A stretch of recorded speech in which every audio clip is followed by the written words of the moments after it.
Hey guys, Scarlett here. I hope you all are doing well. So today we're going to talk about runes, and when we're talking about runes, we are really thinking about Norse paganism. And when it comes to this video, I'm not going to delve into all the aspects of runes because there is a lot of info out there. I'm just going to be giving you some of the basics, and I'm also going to show you how you can do a simple rune reading yourself. So when we talk about runes, we're really talking about an alphabet that was used by the Scandinavian people, and this is an alphabet that changed over time. So you have the Elder Futhark, which was used from the 2nd to the 8th century CE, and that consisted of 24 symbols. And then later on, you have the Younger Futhark, and that became prominent in around the 8th century CE, and that consisted of 16 symbols. But when we're talking about runes as a divination method, we're really talking about the symbols in the Elder Futhark alphabet. And it gets even more complicated because when we say Rune Stones, that can mean two different things. Of course, it can mean the rune stones like I have here that can be used for divination. But if you go to Scandinavia and you say rune stones, people will probably think that you're referring to these large stones that exist throughout Scandinavia. And these stones had runic inscriptions on them, and they were more commemorative. They were created to honor either a person that has passed on, or a significant event, or a leader in the community. So quite a bit different. And if you are interested in learning more about that, I do have a video that I made from my trip to Scandinavia where I show rune stones that I saw when I visited the city or the town of Sigtuna in Sweden. So check that out if you are interested in learning more. But for this video, we're going to be talking about runes as a divination method. And I personally find that each person is going to be drawn towards different divination systems. Now, you know I'm a tarot girl. I make my living from doing tarot readings and tarot lessons. So I personally gravitate more towards tarot, though I also enjoy using runes from time to time as well. And like tarot, runes can be used for both divination and for spell work. I sometimes use the runic symbols in sigil crafting, and if you are interested in learning more about sigil crafting and how I go about doing that, let me know and I can make a video about that in the future. But when it comes to divination and using runes, I find that runes work well when you have a specific question or a specific aspect of your life that you would like guidance on. For more kind of general readings or readings that you want to cover a lot of aspects of your life, I find that tarot tends to work better for those kinds of readings. So now I wanted to get into how you can do a reading with runes. And the first step is just to find a quiet place where you're not going to be disturbed. Now, when it comes to your runes, some people like to cleanse them either before each use or maybe just when you purchase them. You can cleanse them in many different ways. You could wash them in moon water, or you could simply run the runes through some incense smoke. So there are lots of different ways to cleanse your set of runes if you would like. And usually runes, you refer to it as casting the runes. So you cast the runes onto a cloth, and you hold and shake the runes while you focus on your question. And I find that runes work really well for more basic questions. I tend to turn towards the tarot when I'm wanting a lot more detail in my divination, but for just some specific guidance on a particular facet of your life, I do find that runes work pretty well for that. And I recommend you start with just a single rune reading because that's going to be the simplest. So after you shake your bag of runes, you're going to reach in, pull out a rune, and lay it on the cloth.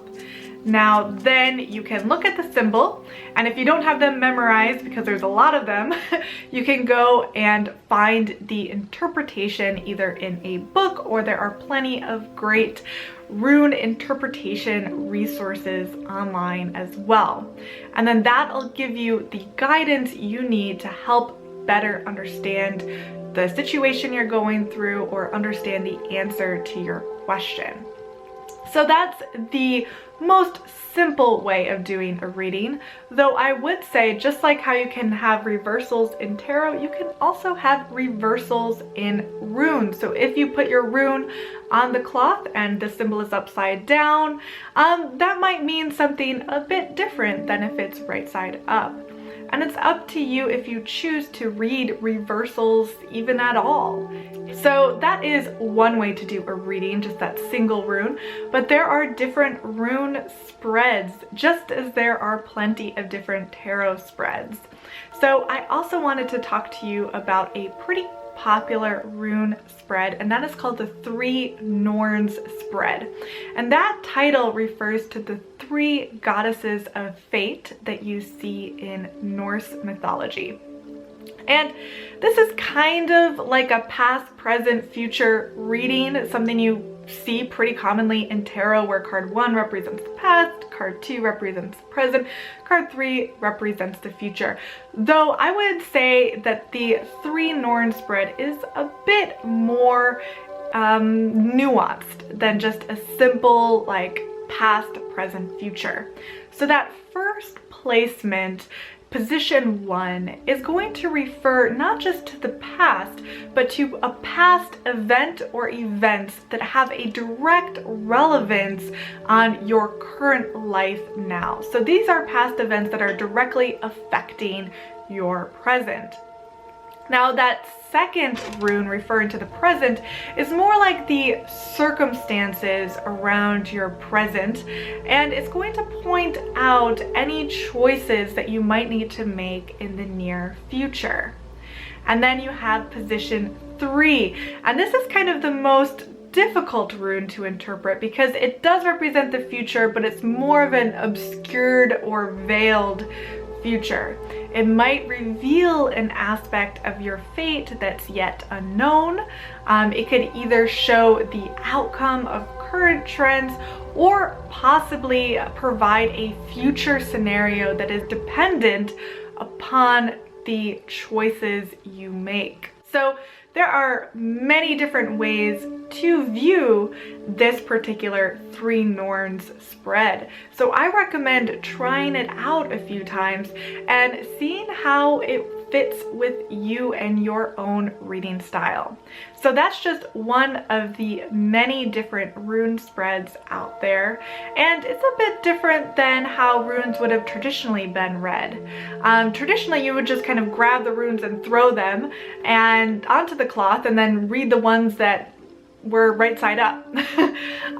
But things have shifted a lot over time, and just like tarot, where it's a system that evolves throughout the generations, runes is kind of the same. So the way we read runes now is a bit different from how they did it in the past.